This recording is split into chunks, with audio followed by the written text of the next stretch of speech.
pessoal, bem-vindos ao Gravado na História, aqui o podcast do Núcleo de História da FCSH. E hoje estamos aqui com a equipa completa, com o Jorge, Alô. o Francisco, a Laura, o António, o Guilherme e eu, o Afonso. Pessoal. E hoje temos uns temas muito engraçados para debater e vamos tratar de teorias da conspiração e hot takes históricos. Portanto, vou passar a palavra a quem gostaria de introduzir. Jorge? Pá, eu vou introduzir só assim off the top, que não é nenhuma teoria em geral de... Mas pronto, nós todos conhecemos o fenómeno alienígenas, ou eu suponho que devemos conhecer. Podias introduzir-nos o fenómeno? Sim. Alienígenas na história. Eu tenho aqui dados, atenção, eu tenho aqui dados. Elabora, por favor. Só à parte, nem todas as informações que estão aqui serão fundamentadas devidamente. Isto é um podcast para a galhofa. Segue, Jorge. Fala sobre alienígenas. Os alienígenas é uma série do canal de história que não se deixa enganar, aquilo não tem nada a ver com história, quase. Com 19 temporadas e 232 episódios, que trata basicamente de história, mas e se os aliens? Ok? Grande banger, pessoal. É verdade, sim senhor. Especialmente para ver quando estamos alterados com substâncias ilícitas. Exatamente, pronto, mas... Epá, eu só queria deixar, antes de se entrar em teorias da conspiração mais específicas, aliás, nós todos, se calhar, devem saber, estar conhecidos com o meme. Eu não estou a dizer que foram aliens, mas pronto, do grande apresentador. Pá, a gente depois eu posso mencionar isso, mas lá está, tudo o que tenha a ver com pirâmides alienígenas, naves espaciais, deuses, eles lá tratam daquilo de forma muito poética e alegórica. Pronto, não sei se alguém quer puxar para cima outra questão, se calhar mais específica. No que se trata de aliens, há sempre a clássica, né? Como é que os egípcios andaram a transportar pedras de uma tonelada pelo deserto? Eu não estou a dizer que foram aliens, mas... Depois o meme de resposta, que isto depois em si já é um meme, que é o canal História está mais a falar de como é que as pessoas não brancas fizeram as pirâmides. Que esta resposta depois por si também já foi codificada em linguagem meme também. Pá, mas eu acho imensa piada a isto. Pá, eu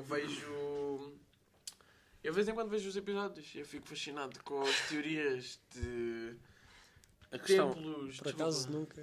Templos que são piramidais, foram construídos por aliens, e as pirâmides ou os símbolos ou as estátuas são naves espaciais.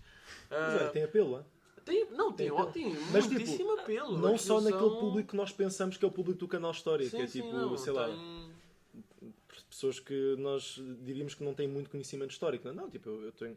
Quer dizer, este amigo meu é de engenharia informática, mas pronto, ele tem a nossa idade, ele tem internet, ele pode ler coisas, eu conheço pessoalmente, ele não é um tipo de pessoa que ignora estas coisas de política e história. E ele próprio me disse uma vez, estávamos a falar, ele não é possível que há 6.000 anos atrás, acho que ele nem sequer, mas pronto, eles tenham conseguido puxar aqueles blocos, mano, não é possível. E atenção, este show, ou este coisa, começou em 2012. Está a fazer 11 anos, aliás, 13, 12 anos daqui a espalhar a pouco desinformação. Pronto, eu acho que é uma coisa... Não é desinformação, divinal, António. divinal. São depois, teorias. para não me querer alongar, eu acho imensa piada as referências que eles usam. Nós, se calhar, estamos habituados num documentário, uma coisa assim, de vez em quando vai lá um especialista a falar. Pá, eu lembro-me agora da Mary Beard, que é uma romanóloga, historiadora de antiguidades, e eles aqui dão nomes como... Pá, deixa-me lá aqui lembrar Andrew Collins, cuja magnum opus chama-se Debaixo das Pirâmides. Ou então o Philip Coppers, cuja sua grande obra, Os Alienígenas Antigos. Os especialistas deles são malta que escreveu sobre aliens. Eu fico... Pá, delirante. E nós aqui a mendigar uma Tem bolsa da FCT, deixa lá escrever, com bolsa a pagar propina. Às tantas, se calhar é mais fácil escrever sobre aliens e inventar umas é mais balelas. Pronto. Alguém tem outra teoria? Eu tenho uma opinião sobre isso, por acaso. Eu acho que não é assim tão mal. Eu acho que é chill. Porque, por acaso, eu acho que depois há duas tensões que é... Quais é que são os limites de liberdade de expressão? Que é aquela opinião, aquela consequência lógica mais fascisante, que é tipo, se calhar estão a abusar demasiado de liberdade de expressão. E a outra lógica que é, porque é que há uma linha, ou pelo menos qual é que é a linha entre a história, a ciência ou história académica e o entretenimento e o discurso? Porque, sinceramente, se pensarmos bem, durante grande parte da história da humanidade, eu odeio usar este termo, mas durante grande parte da história da humanidade, nós pensámos-nos e à nossa história um bocado desta mesma forma. E se calhar até com menos, digamos, evidências, pelo menos letradas, do que eles, porque eles estão a ler livros, não é? Pronto, de uma forma ou outra. Mas, ou seja, eu acho que este fenómeno, e eu não estou a dizer que eles têm tipo um ponto, ou que eles sabem uma coisa que não sabemos, mas eu acho que este fenómeno, sinceramente, não é assim tão diferente ou tão por aí além, até de muitas coisas com um certo teor académico que são escritas por aí. Por exemplo, eu fico a pensar naquele do livro negro do comunismo, por exemplo. Até, o livro negro... Ok, pronto, vá. Mas o livro negro do comunismo é que eu me lembro melhor. O livro negro do comunismo e o coisa dos alienígenas do canal História, sinceramente, há assim tanta diferença. E, sinceramente, eu só fico a pensar numa coisa que é... Eu acho que é entretenimento. E aquilo que me importa muito, eu acho que depois na própria história da escrita, na própria história até da oralidade, eu acho que antes mesmo de burocracias, de guardar informação, de fazer trocas, eu acho que o grande objetivo da palavra e da oralidade foi o entretenimento. O entretenimento e a criação de laços. E então eu acho que há uma coisa muito primal em programas como Os Alienígenas do Canal História. Eu vou aproveitar a tua deixa e coloco já aqui um dos meus hot takes. Pá, eu acho que os historiadores às vezes são um bocado chatos com estes assuntos, que é feiras medievais. Porquê? Porque, pá, nós estudamos história, sabemos que aquilo está tudo, pá, não é historiograficamente o mais correto, se é que existe. Mas há muitos historiadores que dizem, não, isto devia ser mesmo como os estudos indicam, que era na altura. Deviam? Ou será que assim atraem mais gente? E aí voltamos a entrar na questão do entretenimento. E o meu hot take é que feiras medievais fazem mais bem à história do que mal. Porque atraem mais gente, mesmo que não tenham um conteúdo.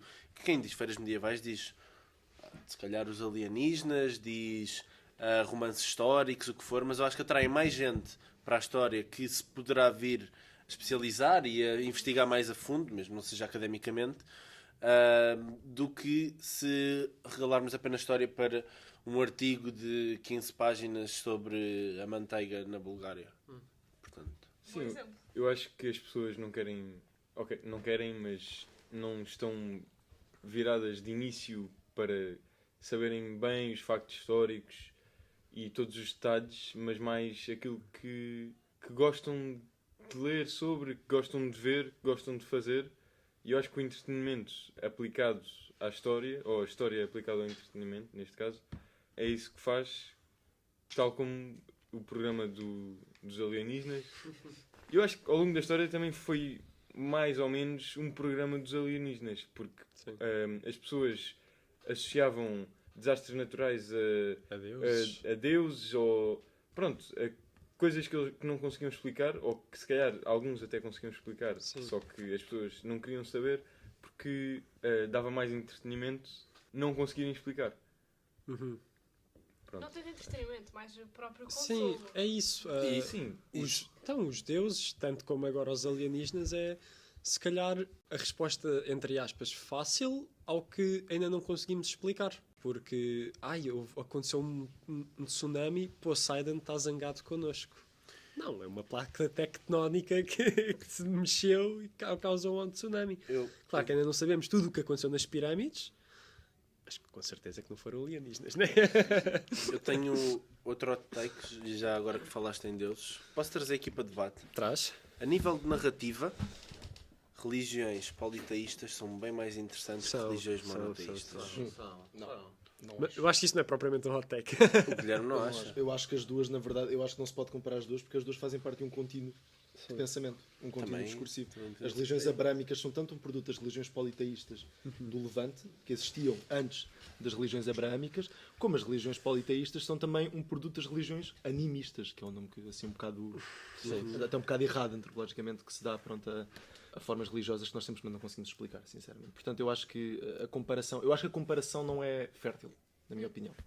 Portanto, há boa lore. Eu diria que as proto-religiões, antes sequer de haver a história, centradas mais na figura feminina, ligada mais à terra, têm outro sentido que se calhar nós perdemos um bocado com as religiões mais que chegaram até aos dias de hoje. Não sei se perdeste.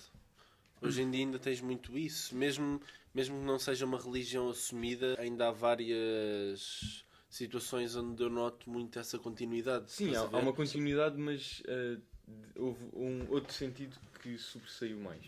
Eu gosto muito do lore, entre aspas, das religiões politeístas.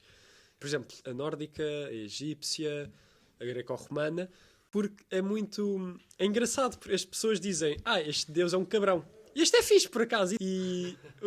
Peço desculpa. Pois, isto é nada. E claro que o mitos continua nas monoteístas, as religiões abraâmicas em específico, mas como só há um Deus, esse Deus torna-se o perfeito. Claro, continua a haver dicotomia bem-mal, mas perdeu-se muito o Deus desta coisa e Deus desta coisa, e eu gosto mais deste porque gosto mais desta coisa do que da outra. Eu acho que a perfeição apenas tem parâmetros diferentes. Na verdade, aquilo que o grande objetivo do Nietzsche na genealogia da moral é mesmo falar sobre a forma como do período clássico, ou seja, de certa forma dos heróis clássicos, ou até da forma como se codificava o bem e o mal, não é? No mundo clássico é fundamentalmente diferente do mundo cristão, e depois, claro, faz aquela crítica toda cínica e tal do cristianismo como a queda da humanidade, não é? Mas, pronto. Mas eu acho que no fundo estão sempre a partir, eu acho que de coisas, de quase que impulsos muito fundamentais na forma como nós vivemos uns com os outros, mas que, claro, são fundamentalmente diferentes. Eu acho que existia perfeição, por exemplo, no mundo greco-romano, só que não é a nossa perfeição. Sim. Cristã, Mas eu estou a falar muito até também das histórias. Por exemplo, na Odisseia, Poseidon não quer que o Ulisses volte para a ilha dele. Então ele lixa-lhe a vida. Enquanto que nas religiões abrâmicas é tudo muito mais profético e se calhar mais abstrato.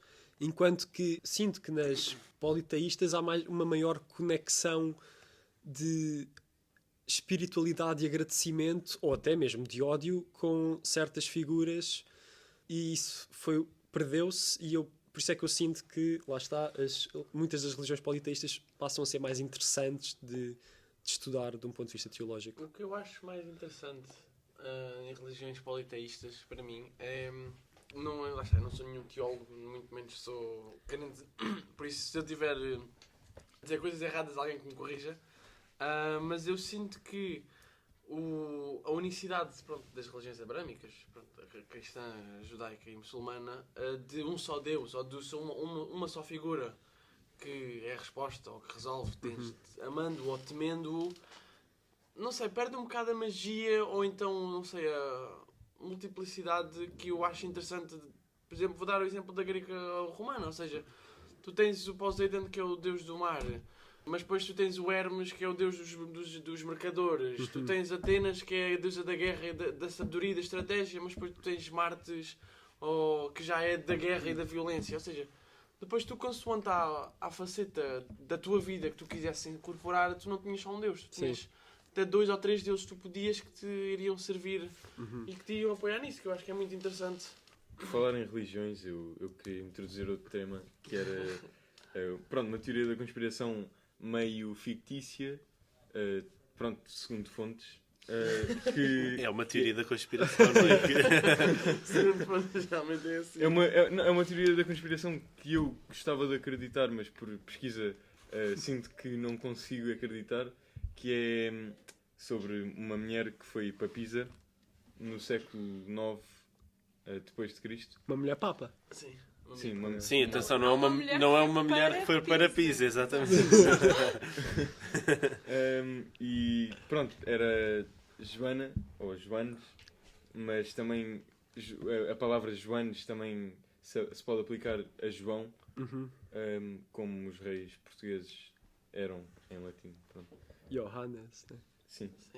E pronto, e é dito que ela era muito proficiente em literaturas e pronto, estudos teológicos, e conseguiu ser Papa a fingir que era um homem, e depois, quando fazia uma procissão, deu à luz e foi apedrejada e morta violentamente. Tenso. Nossa.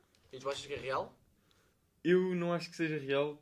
Gostava que fosse real, mas há várias contradições entre fontes que não permitem estabelecer uma datação certa para essa mulher, que era entendida como um homem, ter governado como Papa.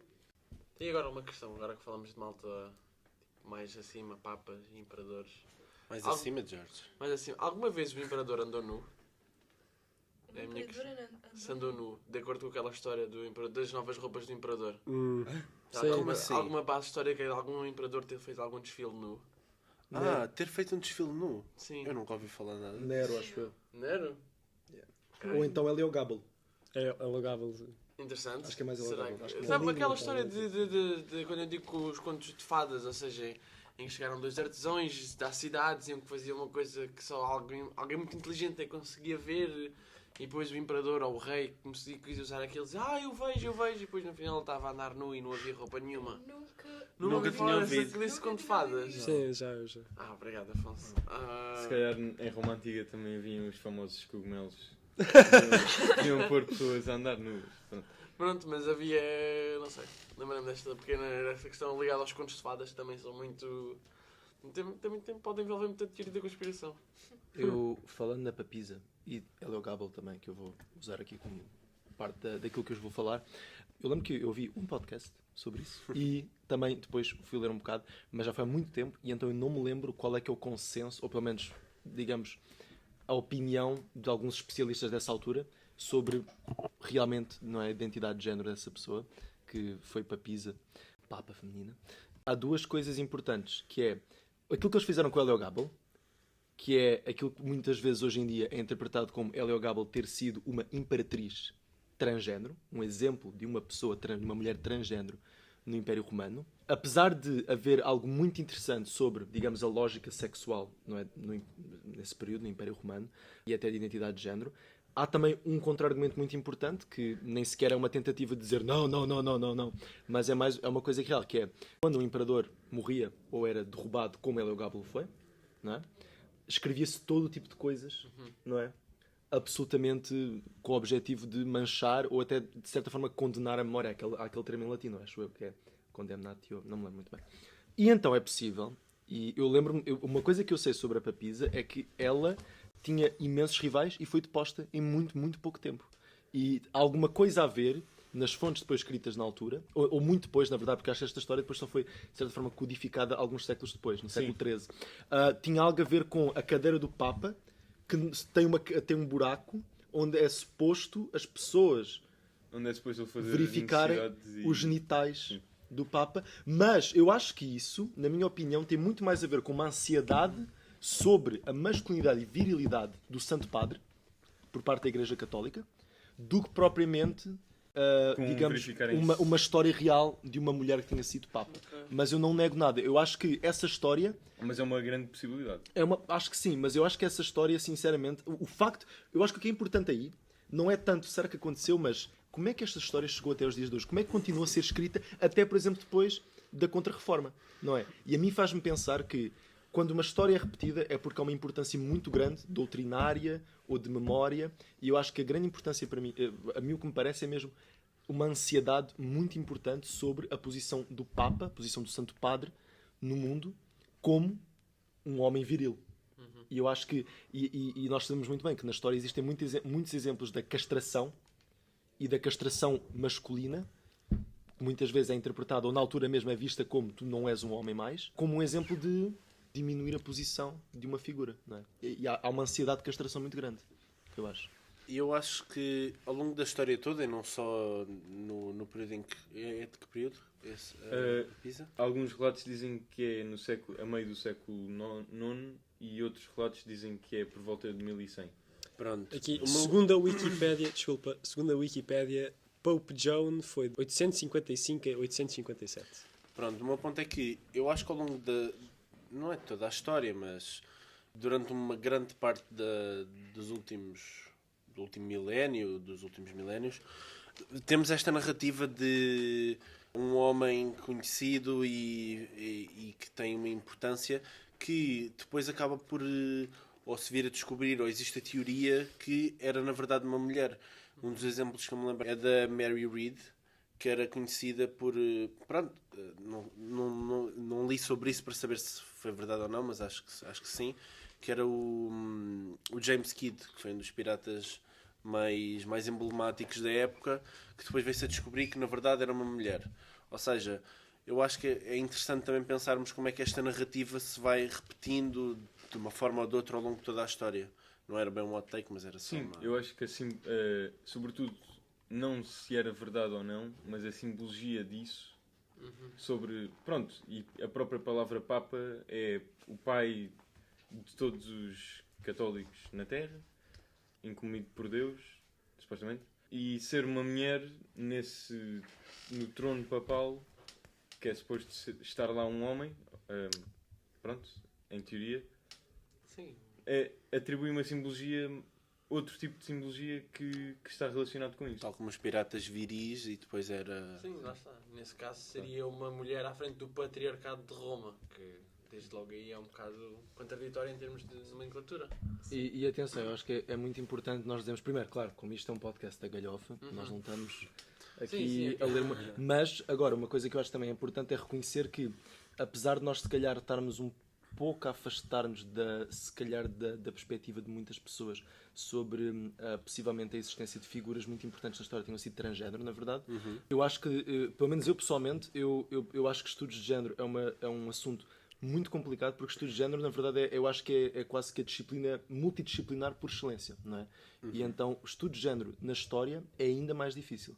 E então, existe muito aquela piada de pessoas muito mais chauvinistas sobre este assunto, dizerem estudos de género é um desperdício e tal, pessoas que estudam estudos de género na faculdade. Mas não, eu acho que é absolutamente importante para, de certa forma, conseguir desmontar aquilo que, no fundo, é uma hipertextualidade da nossa identidade. Sim. Não é? Que acaba por ter muitas coisas escondidas. E uma dessas coisas, na minha opinião, é a possibilidade de, durante toda a história, ter havido tantas formas de manifestar a tua identidade de género, a tua identidade sexual, mas que não são iguais à nossa forma, muito influenciada, digamos, pelo vocabulário científico do século XIX, não é? Ou seja, a nossa própria forma de ver. E então, eu acho que é por isso que é importante estudar estas coisas com muito afinco, eu acho. E também para evitar a narrativa que é comum sempre que existem casos como estes na história, que é uma mulher que se fantasiou de homem só para conseguir chegar a uma posição de poder. Sim, sim. Quando possivelmente, se calhar, não foi sempre assim. Pois, Pode ter acontecido, mas o que é que não nos diz que era alguém transexual? Sim. Ou que simplesmente podia nem sequer se ter mascarado ou fantasiado. Marie Curie, por exemplo, Sim. não precisou de se mascarar. Não, para ter o sucesso que... Efetivamente. Caramba, mascarou-se de vez em quando. Mas isso, se calhar, Voltando a recentrar o tema, alguém tem mais alguma teoria da conspiração, algum hot take? Eu tinha outro tema que era quem vocês escolhiam para vos representar se houvesse um combate entre um soldado espartano e um samurai. Eu ia para o soldado grego, mas isso é porque eu gosto muito Opa, da eu vou para os Grécia. samurais só por cento que eles têm mais pinta. Mano, eu escolhia tanto o samurai. Eles têm mais pinta, ponto.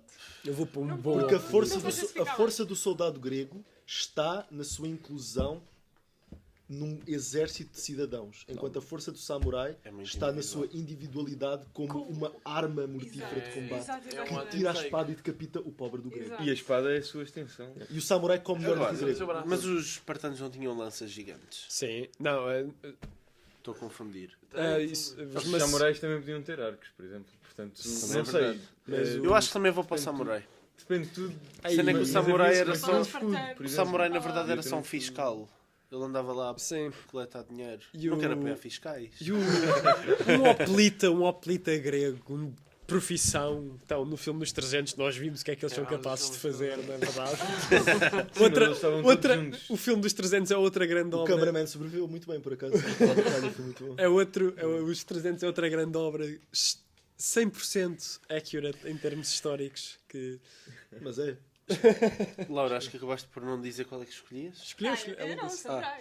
Então imagina. Tem mais estás... pinta. Eu acho que também escolhi o samurai. Só porque em combates um contra um, eu acho que o Samurai devia samurai... ganhar. Não, Apesar de- não acho. Se bem que Como- os espartanos são treinados desde O pequeno, António estás a ver? Os Espartano tem um samurais têm um escudo. treino muito... Tem um escudo e uma lança. Mas é Não, intenso. sim, samurai. Mas, Mas, é intenso. mas o António De acordo ganhou-me nas com contas. arco. Sim. Arco. Então está lá o espartano com uma arma e ele chega lá e faz assim. Eu Sim, acho mas que- pode ter um escudo espartano. por Tá exemplo. bem. Eu acho que depende absolutamente da arma. Pessoas que se calhar tenham, digamos, entrado em certos sítios de YouTube como eu entrei, se calhar já devem ter visto um daqueles vídeos que anima 10 mil soldados gregos contra 5 fuzileiros dos Estados Unidos. É muito relativo. Portanto, Eu acho que vou mandar também outro hot take que já vi alguma discórdia e alguma concórdia a nível historiográfico, que é a dinastia filipina não é assim tão má como a fazem parecer. não é E mau, não é acho mau. que houve uma narrativa e uma historiografia nacionalista, sobretudo na questão da independência, que tentou manchar e denegrir a imagem de dinastia filipina. Quando os usurpadores de Bragança tomaram conta da coroa, Agora, Eles quiseram escrever muita se coisa. eu sou especialista no que é que aconteceu na dinastia filipina, não. No entanto, vou deixar aqui um hot take para debate. O Afonso já está com a mão levantada, ansiosíssimo por defender e ser o único. dezembrista. Força, Afonso. Isso tem bases, sim. De facto, houve uma tentativa de hostilização à dinastia filipina, mas eu não acredito que tenha sido assim a melhor coisa para o país. Se Não formos. disse que foi melhor. Se for, não, claro, mas não foi. Sim, mas foi mau. A experiência foi má. Por isso é que 60 anos depois houve uma restauração. Só durou 60 anos. O domínio espanhol. E porque não foi assim tão O bom? domínio espanhol, isso é bem importante. O domínio Uso espanhol. desse termo Exato, especificamente. O sim. domínio espanhol. É importante, sim. O domínio da coroa Da coroa espanhola. espanhola. Sim. Da Porque monarquia de Madrid. Se formos por rei a rei, Filipe I, honestamente, não foi mau de todo. O único problema que ocorreu no reinado dele foi a perda da armada portuguesa no desastre lá na Escócia. Era espanhol. Não, Era armada invencível portuguesa. a armada. Era espanhola desse pontas. Que eu Mas, estava- mas espanhola. os- Era espanhola. era espanhola, Portugal mas- não existia. Portugal era, Sim, mas existia, muitas era das uma, naves que foram Não, sim. utilizadas Era- foram- sim, mas- porque tecnicamente era uma união pessoal, ou seja, os países não estavam unidos, eram dois países separados que só que eram governados pelo Sim, mesmo pelo rei. mesmo rei, sim. Mas o rei, já que tinha as frotas dos dois sobre as suas mãos, juntou as duas frotas e mandou para a Grã-Bretanha, onde foi destruída toda. Isto depois levou à queda do Brasil para os holandeses e de Luanda também. Os outros dois Filipes aumentaram impostos, tiraram portugueses do... Foi mais o conduto de Olivares. Eles estavam mal aconselhados. Eles eram bons reis. Não, estou bem. Eu gostava de... Pois, mas isso é a mesma coisa que dizer que Não, eles eram- as medidas autoritárias que o Marquês de Pombal fez... Porque ele estava mal Promulgados. aconselhado também. Não, este Pombal. O rei, nesse caso o Dom Não- José que estava mal não desma- aconselhado. Não manche o meu déspota favorito. Não, eu tenho uma coisa a dizer, por acaso, sobre isso. Mas é Mas mais o- sobre a Península Ibérica. Não, acaba o que estavas a dizer. Só para acabar, depois o Filipe II e o Filipe III, houve um aumento de impostos em Portugal, trocar duques e condes por nobres espanhóis, e pá, A afastar o PPM e a Iniciativa a Liberal. afastar o PPM do poder. Sinceramente. Epá, e por isso é que o domínio espanhol durou 60 anos. Porque se nós formos comparar com o... Porque a dinastia no Reino Unido, antes de ser o Reino Unido, também não houve uma conquista da Escócia por parte da Inglaterra. Não, os reis da Escócia é que se tornaram reis da Inglaterra. E sempre foi estável, nunca houve assim o que aconteceu em Portugal e em Espanha. Por isso é que se conseguiu manter e depois conseguiram-se unificar com a Rainha Anne no que hoje é o Reino Unido, porque eram coroas separadas também, só que eram governadas pelo mesmo rei. E eu acho que se os reis espanhóis tivessem sido assim tão bons, isso teria acontecido no final do dia. Epá, eu não iria por aí porque sinceramente a história da Inglaterra e da Escócia durante o período Stuart, pá, não tem muita, não é muito doce, eu acho. Não, mas mas- é um bom caso, sim, eu acho. Mas para o, comparar.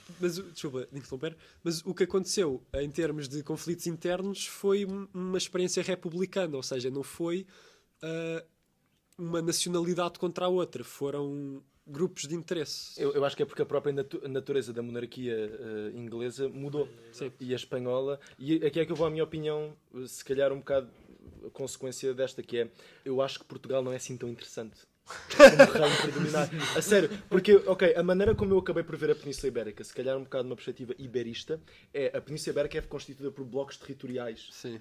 Territoriais, proto-nacionais, nacionais, culturais, etc., que podem tanto se juntar, como podem ir caindo, como podem se desvanecer, pronto, etc. E eu acho que, por exemplo, vamos comparar a história da coroa de Aragão, que tanto como Portugal era uma coroa, era uma monarquia, não é? Era um território com as suas particularidades diferentes, por exemplo, de Castela.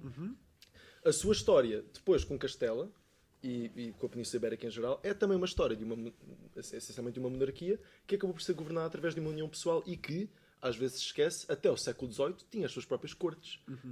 Era o seu próprio reino e foi só a partir da centralização, pronto, eventualmente da monarquia espanhola e depois do Estado espanhol no século XVIII, que, de facto, Aragão, como uma entidade política autónoma, desaparece. E Portugal podia tanto ter acontecido a mesma coisa.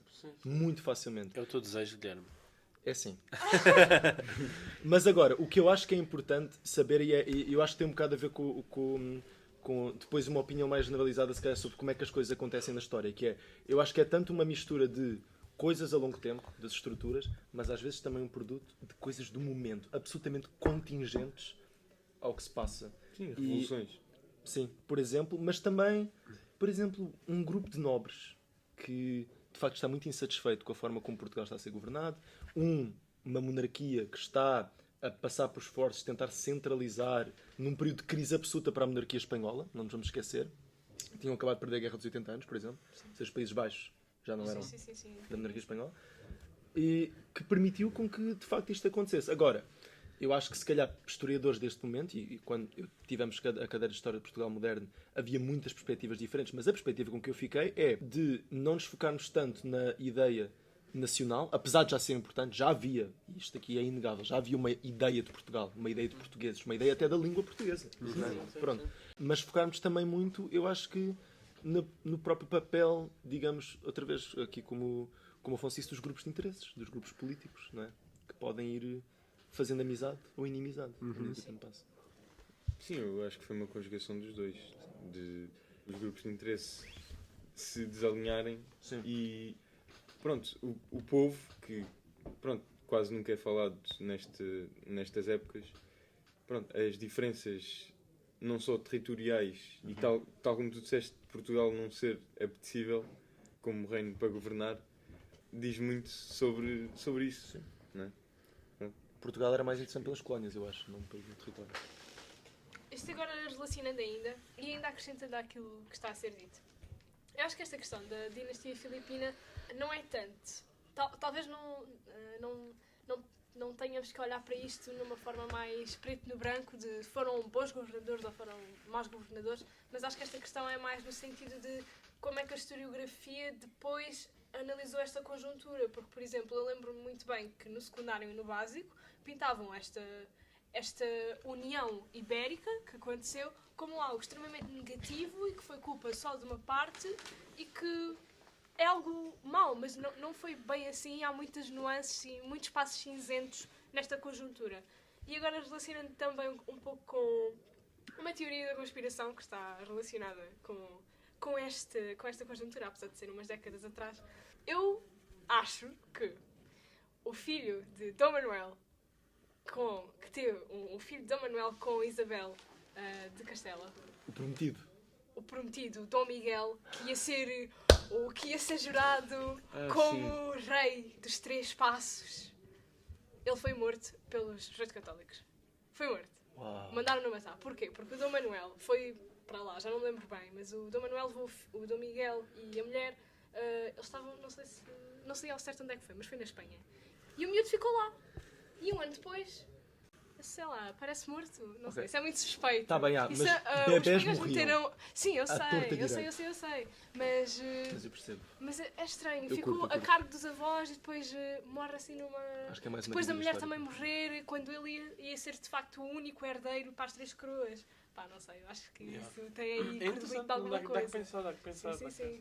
Sim, também se pode dizer o mesmo do filho de Dom João II ter morrido a cavalo quando era também ele. O prometido também. Sim. Eu tenho uma pergunta para lançar para a mesa, que é sobre o Tratado de Tordesilhas, a famosa extensão do Tratado de Tordesilhas. Vocês acreditam que Portugal pediu mais aquelas léguas para o Ocidente? Para ficar com uma parte do Brasil, ou foi apenas aleatório? Eu acredito. Porque Sim. para que é que tu querias adicionar assim umas léguas assim à toa? Que oceano, sim. Pá, imagina, quando estás a fazer um mapa, teres léguas a mais, já dá tempo jeito, pode ser Sim, para sim. alguma coisa. Eu estás a acredito ver? Mas porque eu não já sei. podiam haver teorias se havia terra para aqueles lados. Ou não. Até porque podiam passar navegadores e ver, sei lá, canas Costa. a boiar, pássaros, Sim. algum indício de que pudesse haver terra. E Sim. se calhar, pronto, se calhar foi Eu acho que sim. uma wildcard, mas Mas eu acho que é importante a maneira como nós dizemos isto, porque eu acho que, e já houve muitos historiadores que já escreveram, alguns até muito importantes, mas já há muito tempo atrás, que escreveram toda uma história de um plano secreto que Portugal tinha, É isso. do Brasil. Se for assim, eu acho que isso é muito rebuscado, porque que plano secreto. E sinceramente Portugal tinha tantas coisas, ou seja, quase que a empresa da navegação portuguesa tinha tantas coisas que acho que eles até queriam manter escondidas, mas depois que acabaram em Itália, sob forma de mapas e tal. Isso não faz sentido. Agora, se vocês me disserem, de facto, os navegadores chegavam a Portugal e diziam, olha, por acaso quando a gente fez ali à volta da África, nós vimos assim umas, por exemplo, as correntes, as canas, etc. Se calhar. É muito possível. Sim, eu também não acho que seja propriamente um plano secreto. Acho que não era um plano. Mas não nos podemos esquecer que quando pronto, o objetivo português sempre foi chegar à Índia, não é? E as correntes marítimas de ir de Portugal até à Índia a passar pelo Cabo da Boa Esperança, a corrente é ir dar a volta Na direção quase ao até Brasil. chegar ao Brasil. Sim. Por isso é que o Brasil, quando foi descoberto ou achado, segundo alguns, Pedro Álvares Cabral, o destino final dele era a Índia. Dava a volta e depois a voltar da Índia é que aí a corrente permitia ir mais junto à costa africana.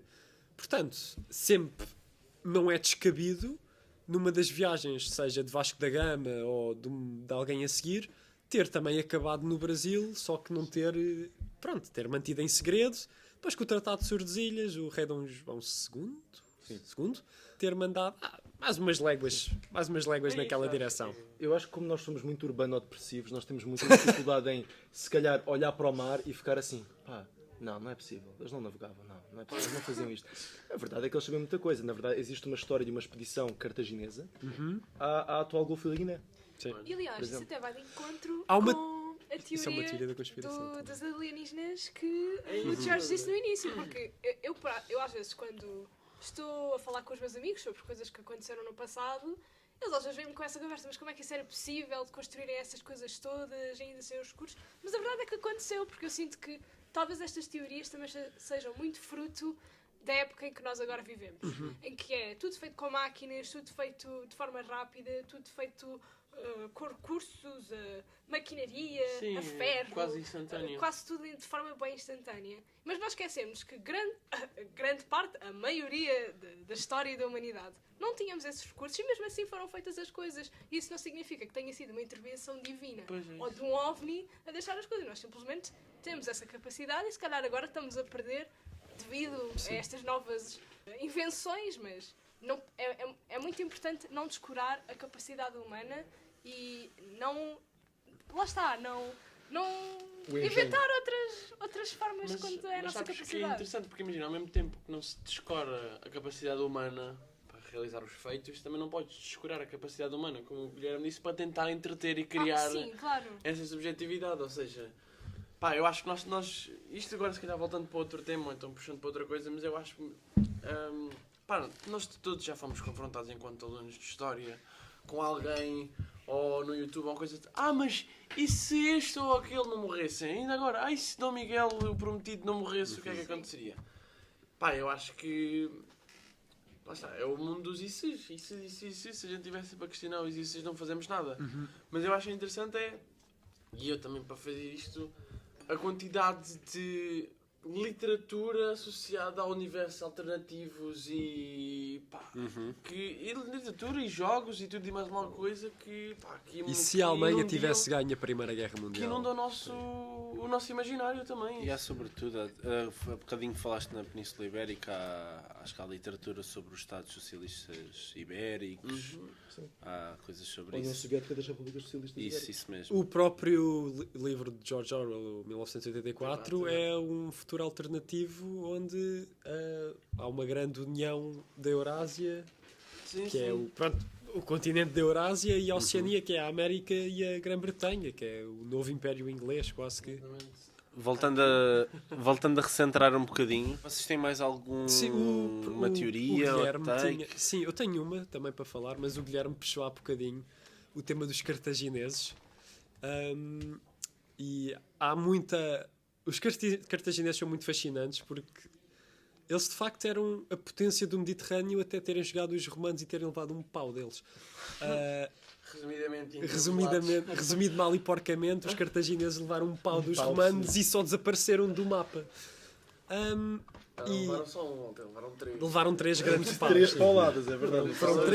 Foram 3 grandes pauladas, é verdade.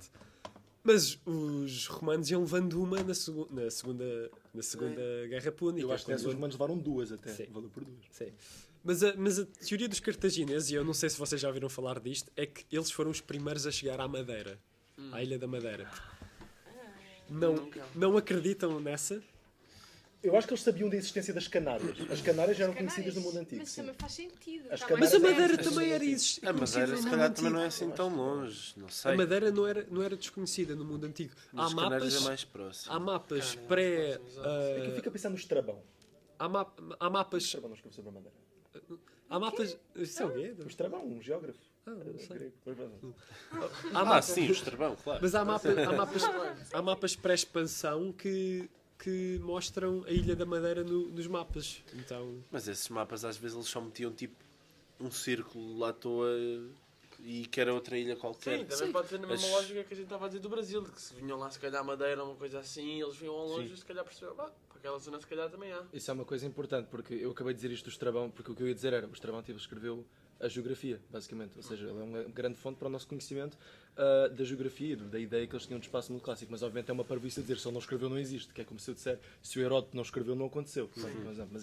Mas ao mesmo tempo, uma coisa está no mapa ou não estar no mapa antigo, eu acho que também não significa muita coisa, porque a própria ideia de mapas que nós temos atualmente, outra vez, é uma ideia quase tipo militar do que é um mapa, não é? Científica. Quando o mapa antigo, claro, tinha um objetivo próprio, mas sei lá, as pessoas não estavam nos barcos com um mapa, não é? Sim, e acho que é importante, só fazendo um parênteses, que os mapas que nos chegaram hoje em dia não foram mapas utilizados, a maior parte não foram mapas utilizados em navegações, esses aí estão destruídos. Sim. Eram mapas de decoração, representação. de representação, que grande parte deles tinham motivos políticos. Sim. Claro que, se calhar, mesmo que aquele território não tivesse lá uma grande presença portuguesa, no século XVI os portugueses iam lá colocar uma bandeirinha a dizer que era Sim, que era português, exato. que era português. Portanto, Eu acho que- tenho uma teoria, e é para voltar aos universos dos ICs, dos what ifs, e agora se calhar vamos voltar um bocadinho atrás também às antiguidades, que é, se Alexandre o Grande, isto eu puxo por ele porque eu sou fanboy, se Alexandre o Grande não tivesse morrido novo, ele tinha conquistado o mundo. No mundo não digo, mas pronto, Grande parte o mundo conhecido. Eu não diria. também Até não porque acho que conquistar o Gengis Khan, mundo. por exemplo, Achas que ele conseguia algo à escala do Gengis Khan? Eu acho que ele, bem, não diria ele ia para as steppes, mas ele ficaria-se. O plano era ir para a Índia e depois de voltar da Índia, com uma Índia já conquistada, se calhar, quem diria que ele não se voltava para o Ocidente e chegava até à Itália ou até à Península Ibérica quase. Pois, quem diria, não é? Não estou a dizer o mundo, estou a dizer tipo, pronto. Acho que ele era Mundo- capaz mundo de se antigo. ter expandido ainda mais, mas, Sim, mas nunca ao mesmo saberemos. tempo acho que é um bocadinho inocente olharmos para um projeto como o projeto de um homem só. Yeah. Sim. E portanto, o meu ponto é, claro que Alexandre o Grande teve a sua importância, etc, etc, mas não foi pelo facto dele morrer que tudo se desagregou logo, ou seja, houve outros motivos ou que a expansão não continuou. No entanto, acho que foi um fator que pesou e acho que ele podia-se ter expandido mais um pouco, mas não sei se seria assim uma coisa. É que eu Não acredito. estava nada. Não, mas não sei se Mas se há- teria chegado tipo à China. ou Não, assim. Mas, por exemplo, ele no Afeganistão teve muitos problemas e ele no final quando ele morreu, ele já estava a ter problemas enormes para chegar ali ao subcontinente indiano. Eu acho que ele atravessou o Indo, não foi? Sim. Pronto, mas ele aí já estava a encontrar problemas enormes também. Porque Sim. já era. É que está, eu acho que já era uma lógica militar e civilizacional Diferente já da muito Pérsia. diferente, porque eu acho que o Alexandre o Grande, os impérios da antiguidade do Alexandre o Grande, e que sinceramente, na minha opinião, vão até ao Império Omíada. Eu acho que foi o último tipo Sim, de sim, império sim. tipicamente da antiguidade. Eu acho que eram são muito exemplos de o potencial daquilo que é quase que uma região, uma mega região quase, económica, cultural, geográfica do Mediterrâneo, a Mesopotâmia, Pérsia, ali até às portas do Indo, não é? Que de certa forma sempre estiveram praticamente desde sempre conectados de uma forma ou outra comercialmente. E o Império Romano, eu acho que no fundo é o auge do Império Romano foi, não é, o epítome dessa lógica do Mediterrâneo. Se bem que o Império Romano nunca chegou às portas da Índia. Nunca não é? chegou às portas da Índia, sim. Mas a mim fascina-me como é que um reininho tão pequenino na Macedónia conseguiu conquistar. Eu sou a favor da supremacia da Macedónia também. Agora, se calhar passando para outras teorias, eu tenho uma, agora já contemporânea, que vou apresentar. Não é teoria, mas um hot take, que é sobre Salgueiro Maia. Eu acho que Salgueiro Maia tem um impacto muito mais simbólico do que efetivo. E muitas vezes é visto como um símbolo da revolução, mas é como tu disseste, há um processo longo e repensado e há o processo mais imediato. E a Salgueiro Maia teve um impacto muito mais imediato e o que vem depois é muito mais simbólico. Até porque houve toda a controvérsia com o Salgueiro Maia, depois da Revolução não ter assumido nenhum cargo, a questão do 25 de Novembro, por aí em diante. Mas isso bem que é consensual. Mas o meu ponto é que muitas vezes... Ele fez frente ao Spínola. Exato. Por Eu acho que é aquela imagem dele ali sozinho, a olhar para a janela. Sim, mas o meu ponto é que muitas vezes vê-se, figura-se Salgueiro Maia como a Revolução. Sim, E exato. como o herói da Revolução. Isso é muito. E o meu ponto é que, depois do 25 de Abril, do dia efetivo, acho que o impacto dele foi muito mais simbólico do que efetivo. É esse ponto. Sim, E foi pronto, uma era só- personificação. Eu acho que o Franco Carlucci teve mais impacto a partir de dia 26 de Abril, e acho que ele nem sequer era embaixador na altura, acho eu. A partir de dia 26 de Abril do que o Salgueiro Maia, durante do resto da Revolução. Ele era o quê? Embaixador dos Estados Unidos em Lisboa. Ok. Sim. Sempre para saber, sempre para saber. Ok, estou a perceber. Não sei Sim, se... foi uma personificação do 25 de Abril que, pronto, historicamente se calhar não é tão verídica como as pessoas hoje em dia pensam que foi. Pronto, a importância do Salgueiro Maia. Eu acho que qualquer movimento e qualquer revolução e a história em geral pauta-se muito por símbolos e aconteceu com a Revolução e sobretudo muito, se calhar até mais recentemente do que na época, a adoção da imagem de Salgueiro Maia como um símbolo da Revolução. Se calhar na altura não podia ser também importante, mas acho que com o passar do tempo ficou cada vez mais. E prova disso é, por exemplo, agora até o filme de Salgueiro Maia, etc., que vão apropriar-se dessa simbologia para produzir conteúdo e entretenimento. Eu acho que o Salgueiro Maia, absolutamente sim, é um símbolo, teve a sua importância, e a razão porque ele é um símbolo, e a razão porque nós até, consensualmente, em grande parte até do espectro político Sim. e cultural, assumimos Salgueiro Maia, é exatamente o que a Laura disse, ele não assumiu um cargo político, não é? Ele é muito consensual porque ele literalmente ficou-se pela operação militar. Ele era militar Pronto, e foi militar. E eu acho que isso importa muito, porque vamos olhar para os nossos amigos aqui ao lado, em Espanha, durante a mesma altura, mais ou menos a partir da mesma altura, mais a partir de 1977 começa, o período da transição espanhola. A transição espanhola tem as suas figuras. O Santiago Carrillo, do Partido Comunista Espanhol, por exemplo. Até alguns militares muito ultradireitistas espanhóis, que depois até tentaram fazer um golpe de Estado. O Adolfo Suárez, que foi eventualmente o primeiro presidente do Conselho de Ministros em Espanha. Mas nenhum deles é uma figura tão consensual como Salgueiro Maia. E, por exemplo, em Espanha não há morais sobre a transição, por exemplo. As pessoas não celebram a transição tipo como este período de sonho e tal. Nós associamos muito o pré como este sonho perdido em Portugal, uma coisa assim, pronto. Mas se houvesse também não seria nenhuma dessas figuras, porque todos eles prenderam as suas bandeiras a um mastro. É como E o Salgueiro Maia não.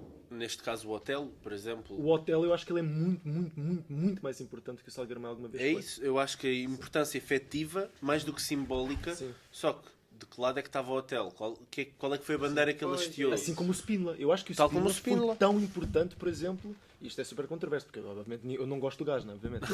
O Spínola, eu acho que ele teve um papel muito grande em manter o exército em xeque, porque nós temos muito esta ideia de um exército português revolucionário, ou pelo menos assim, que unificado, mas havia Sim. tanta gente, pensem na Força Aérea.